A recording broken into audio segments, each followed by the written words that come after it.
In this section, we're going to talk about flexible spending accounts as well as a health savings account. So here's how an FSA works. You're going to set money aside from your paycheck before the taxes are taken out.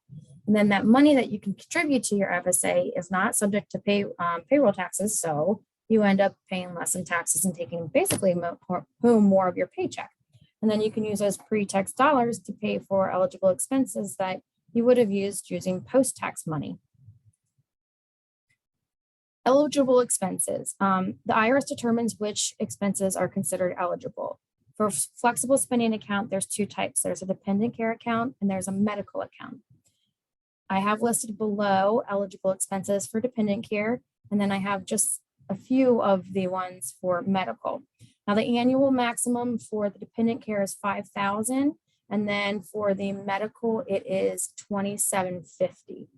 Now, if you want to know if a certain item or medication is considered eligible, you can click on the link at the bottom and view FSAstore.com. You'll go to the tools and then the eligibility list, and it will tell you anything that is eligible with a prescription, or not eligible. So flexible spending accounts, if you decide to enroll in the medical part of the FSA, you would be able to pay for eligible health expenses throughout the year. If you did the dependent care, you'd be able to use your card at your daycare provider, and that's only if they take MasterCard. As a new participant, you guys would need to activate your card to use it, and it will look like that right there, that little blue one right here. And basically what you're going to do is you're going to use it whenever you go in and need to pay for eligible expenses. So for example, if I were going into my doctor's office and I had a copay of $25, I could swipe my card because a copayment is an eligible expense and use my pre-tax money. Now, if you enroll in the medical portion of a flexible spending account, all of the money is going to be front loaded, meaning the annual amount that you elect will be available to you immediately. Now, if you do the dependent care, that is one that it accumulates. So it's as it's deducted, it's available there for you to use. One really important thing to note about a flexible spending account is it does not roll over. So if you have money left in that account at the end of the year, it's not rolling over into the next plan year. Now, we do have a grace period, which is a 2-month time frame when you can incur expenses. So basically gives you an extra 2 months to use that money. And then if there's funds in it after that, the grace period, the run-out period, then they are forfeited. So here's an example. If I have $500 in my account on June 30th, that is the end of the plan year. I have the next 2 months to use that money. So let's say I go and I buy CVS all their Band-Aids and first aid kits and sunscreen that I can possibly find. Well, now I have only $200 left in my account. If I don't have anything to turn in for reimbursement for expenses that were incurred prior in the year, then that $200 that is still in that account is forfeited. It's not coming back to me. So let's just watch a very quick video on flexible spending and how it works.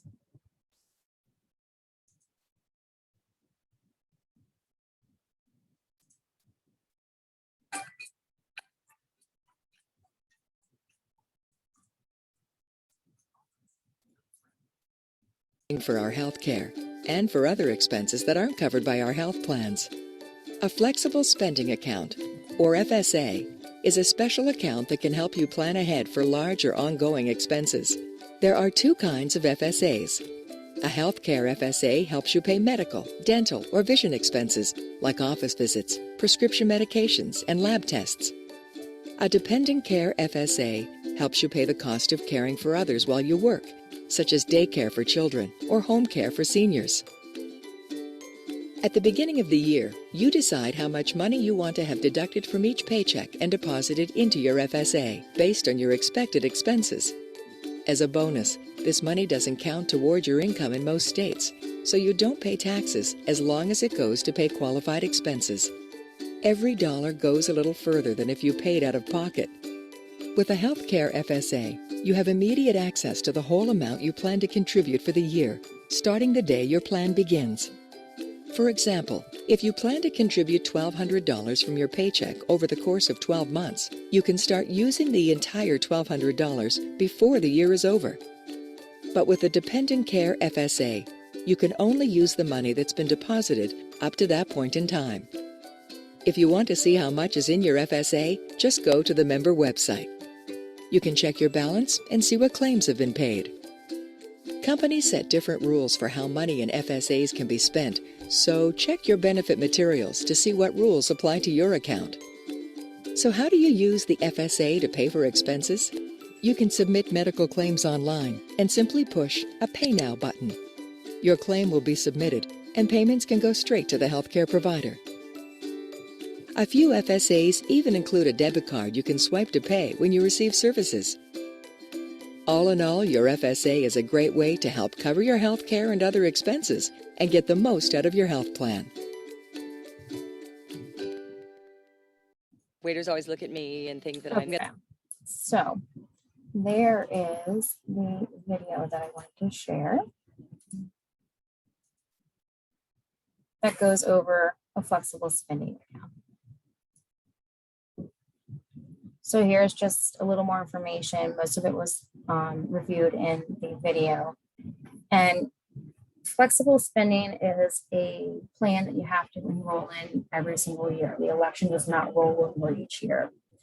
We have 24 pay periods in our plan year, which runs July 1 through June 30.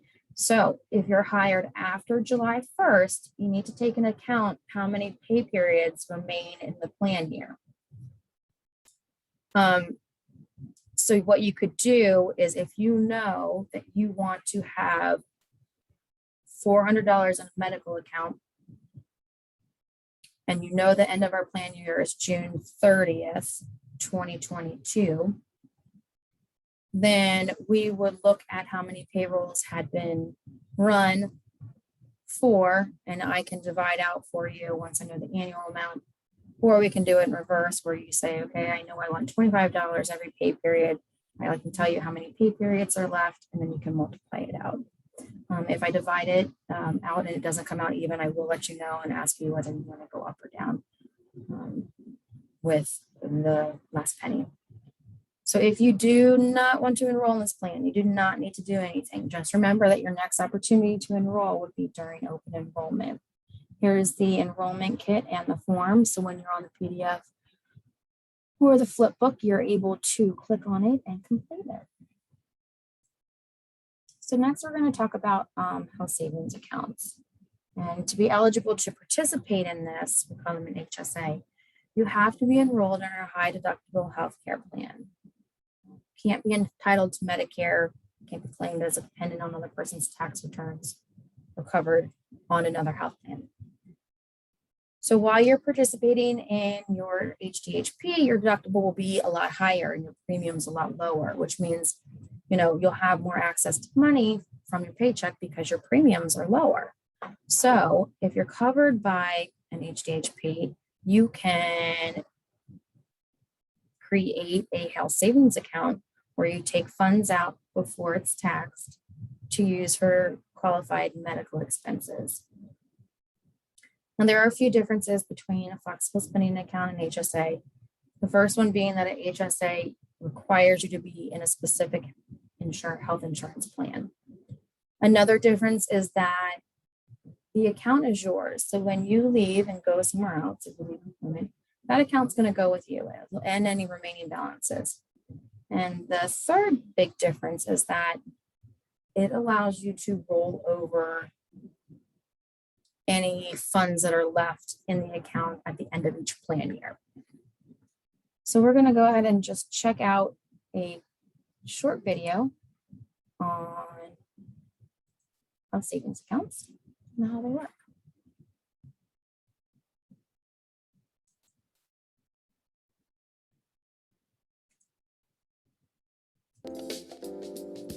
An HSA, or health savings account, is a bank account used to put pre-tax money aside specifically for your out-of-pocket healthcare expenses. Like a regular savings account, your HSA has an interest rate that allows your money to grow while sitting in the account. You can only have an HSA if you are enrolled in a high-deductible health plan, or HDHP. HDHP medical plans aim to minimize your costs if you don't utilize your plan a lot, but keep you financially protected in cases of catastrophic illness or emergency. Similar to a car insurance policy, you pay for your expenses up to the point you meet your deductible, and then the insurance coverage starts to kick in. The higher the deductible you choose for your medical plan, the smaller the monthly cost will be. But it also means when you have health expenses, you are responsible for all the costs up to that deductible amount. Enter the perfect partner for your HDHP plan, the HSA. Rather than paying for those healthcare expenses that occur before hitting your deductible out of your pocket with dollars that you've already paid taxes on, you can pay for those expenses using pre-tax dollars from your HSA. And this can really add up to significant savings. In addition, having dollars saved up in your HSA can ensure you are financially protected if a big health expense occurs. Think about it like this.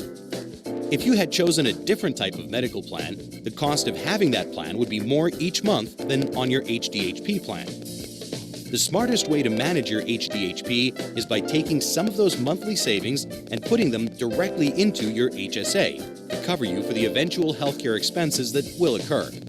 You'll have the option of setting up an automatic payroll deduction that goes directly to your HSA, and that's the best way to ensure you consistently save.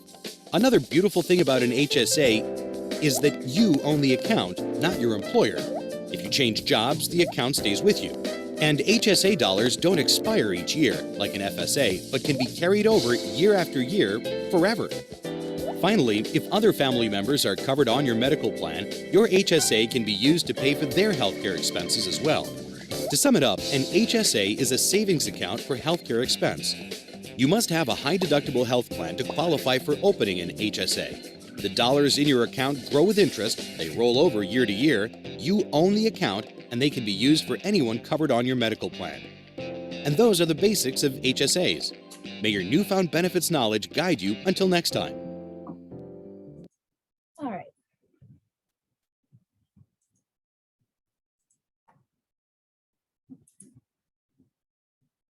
So when you're on the PDF or you are on the flipbook, you can click on the link and it will show you that video again.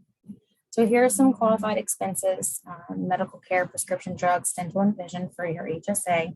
And it also shows the IRS maximums and how, if you're an individual 55 or older, you do have the ability to be eligible for an additional catch-up of $1,000. I do have the forms for this in the Google Docs. If you would like to enroll, remember you have 30 days to do this for either the flexible spending and or health savings account. Up next is short and long-term disability.